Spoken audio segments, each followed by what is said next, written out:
Oui, monsieur le maire, chers collègues, on vient de parler du budget primitif et dans un contexte budgétaire contraint, chaque euro compte. Et nous assumons à ce sujet de dire que l'argent public, eh bien, il doit d'abord aller à l'école publique. Alors, la délibération qui nous est soumise là, elle s'inscrit dans un cadre légal, la loi imposant aux communes de participer au financement des écoles privées sous contrat dès lors qu'elles accueillent des enfants domiciliés sur le territoire de la commune. Nous en prenons donc acte de cette obligation, mais cela ne doit pas nous soustraire ou nous empêcher d'en discuter les implications. Dans cette délibération, on va voter 2,3 millions d'euros versés par la ville. Et donc, ma problématique, c'est quel modèle éducatif voulons-nous pour Montpellier?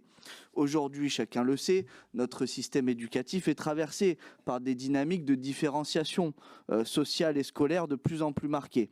Et il faut le dire, l'enseignement privé sous contrat, sans en être la principale responsable, y contribue par des mécanismes de sélection, par une pression accrue sur les résultats qui peuvent conduire à une moindre prise en charge des élèves en difficulté ou à besoins spécifiques, et enfin par des logiques de concurrence entre les établissements.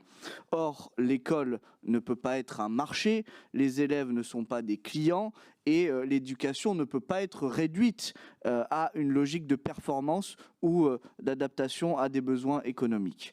À Montpellier, à ce sujet, les écarts sont frappants. L'IPS, l'indice de position sociale des écoles publiques, est en moyenne inférieur de 20 à 25 points à celui du privé sous contrat. Certains établissements privés dépassent même les 120 d'IPS, quand plusieurs écoles publiques et nombreuses écoles publiques à Montpellier se situent autour de 70 IPS. Tout cela contribue finalement et progressivement à structurer une forme d'école à deux vitesses. Oui, on peut le dire, il existe aujourd'hui une forme de ségrégation scolaire qui contribue à écarter certains élèves pour garantir les résultats des établissements. Et cela, nous ne pouvons pas l'ignorer. D'un côté, vous avez des établissements qui concentrent les publics les plus favorisés et de l'autre, des écoles publiques qui assument elles seules l'accueil inconditionnel de tous les élèves avec les difficultés que cela peut impliquer. Pour notre part, le groupe France Insoumise Verts Populaires, nous défendons une école qui soit véritablement un creuset républicain, un lieu de coopération et non un lieu de compétition entre les élèves. Une école qui garantisse à chacun les mêmes droits, les mêmes conditions d'apprentissage et les mêmes exigences de réussite. Car l'école publique est le cœur de la promesse républicaine, et dans une ville comme Montpellier, où près d'un habitant sur 5 vit sous le seuil de pauvreté, cette responsabilité est encore plus forte. Nous ne remettons pas en cause le choix individuel des familles, mais nous refusons de cautionner par notre vote un système qui contribue à structurer une séparation sociale entre les élèves et qui renforce les inégalités.